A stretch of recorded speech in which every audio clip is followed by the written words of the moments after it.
make Kevin Durant a tribute video tonight. He doesn't want one. Sweep.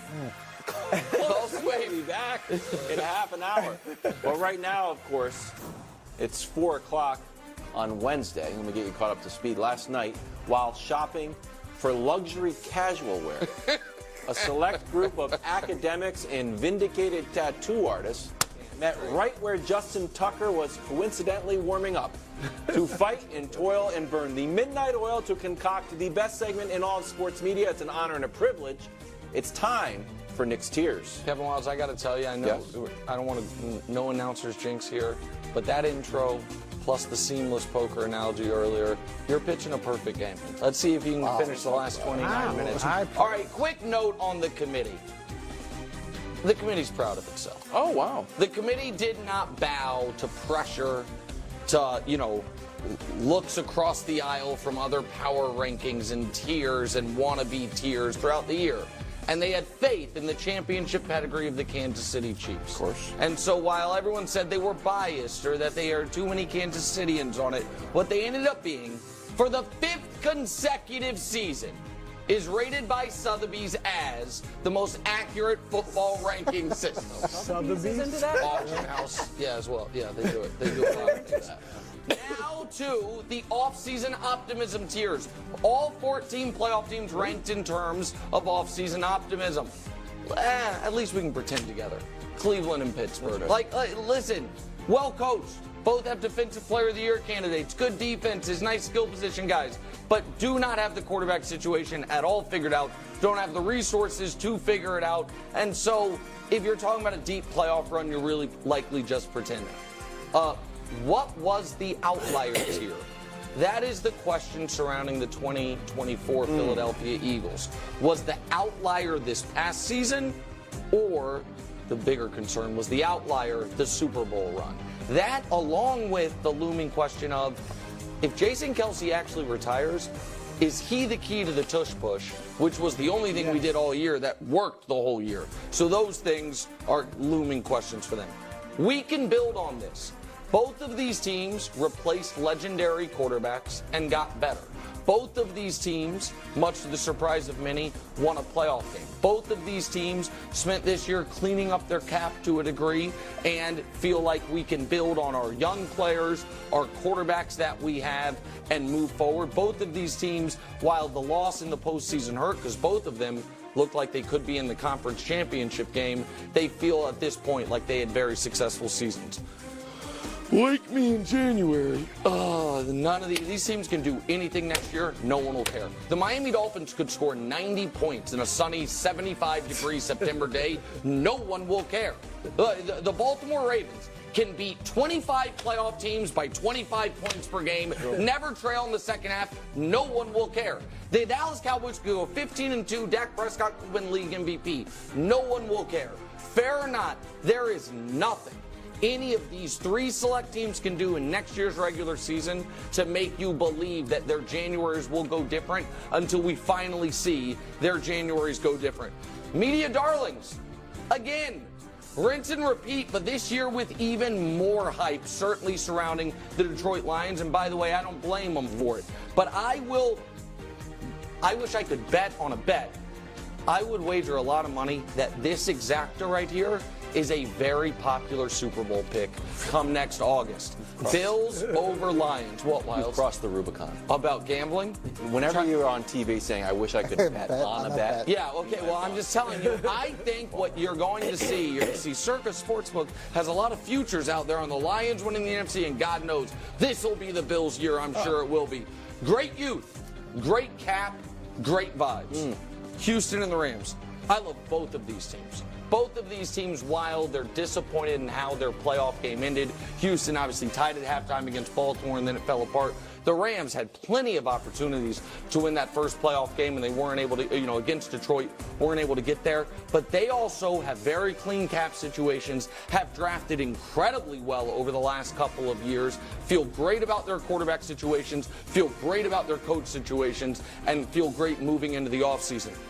Thinking dynasty or thinking deja vu. Here's what we mean.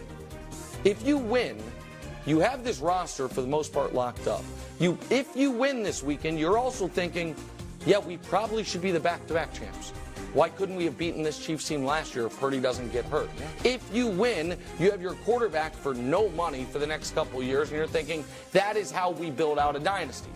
If you lose, it is 2019 all over again.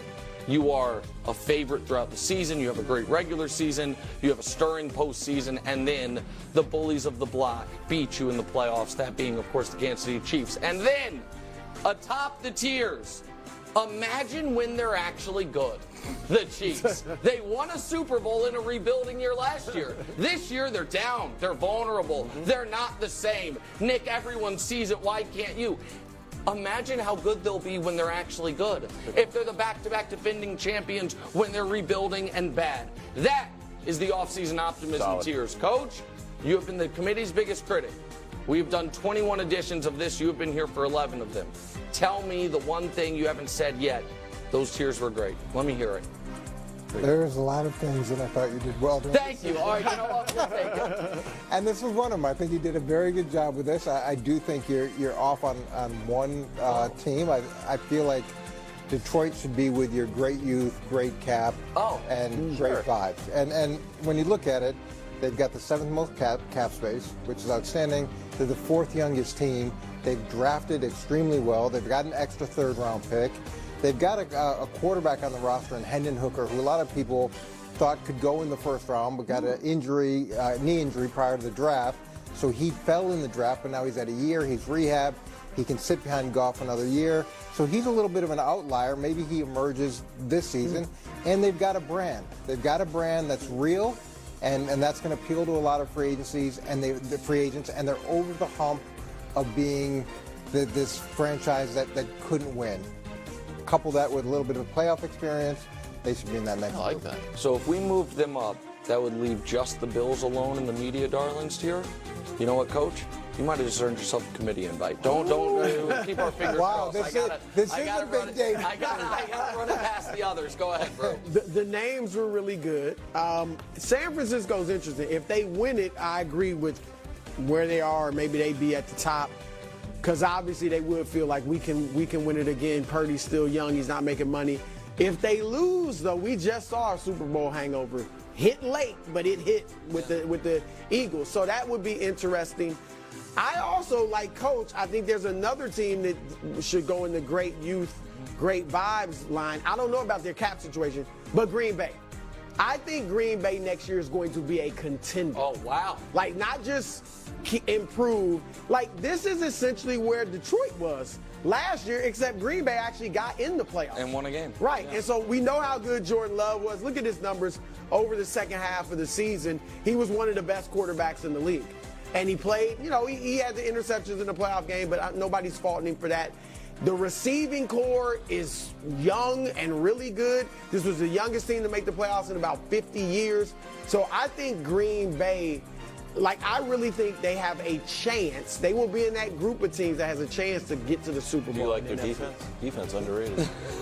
Well, it got a little better. They're going to make some change. They got a new DC. A winning argument from a got a month bunch ago. of #1 draft picks on that defense. Right, Yeah, and they got a bunch of young guys so that are going to get better. So listen, I don't want to be struck down here because I am not wishing this into existence at all. But the 2 best free agents on the defensive side of the ball are both Kansas City Chiefs. In my opinion, Chris Jones and L'Jarius Sneed.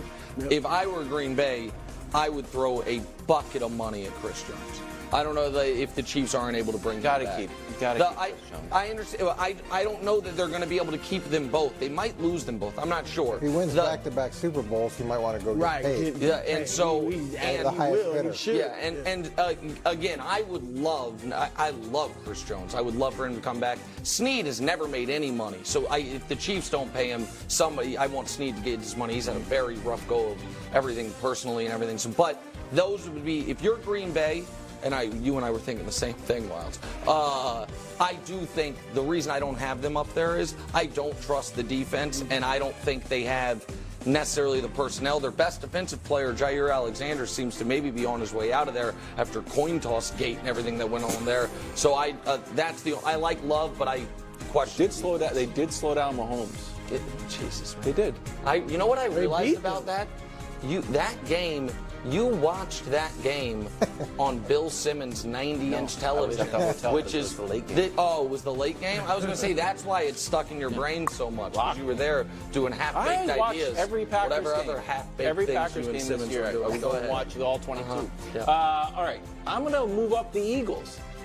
We know what the issue was with the Eagles. They got a little bit of disease of more, right? Offense coordinators both get head coaching jobs. Then Nick Sirianni's there like, I'm just going to talk trash with two brand new coordinators. Turns out it doesn't work. So he tries to make a move in the middle of the season with Matt Patricia. That doesn't work. So offense went from third best in points to eighth best. Defense went from eighth fewest points, second to worst.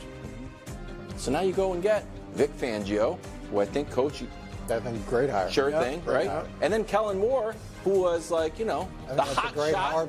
hire too. So all of a sudden, Sirianni, who I know you're no fan of, has two great experienced coordinators to team up with Jalen Hurts. So I think it works. With the caveat, are we worried about too much of a bumpy road for Jalen, where it's like, this is my third coordinator in 3 years? No, I'm not worried about that. And I do think that we need to remind ourselves when we're doing any preseason stuff about coordinator changes. I think one of the reasons Kansas City's offense struggled early was losing the coordinator. Philly's part of it as well. I think that is an underrated as good. But that's one example where the defense was so bad that you'd like to see it jump from. Yeah, No, Like it's not like you're taking gonna over be the a number plus. one ranked defense because the guy got a head coaching job and No, and it'll be really interesting to see between Fangio and Kellen Moore which one of them gets to be the interim head coach for the Eagles. I'm excited. I don't know. Fangio's been a head coach, Kellen Moore a head coach in waiting. One of them will get to be that.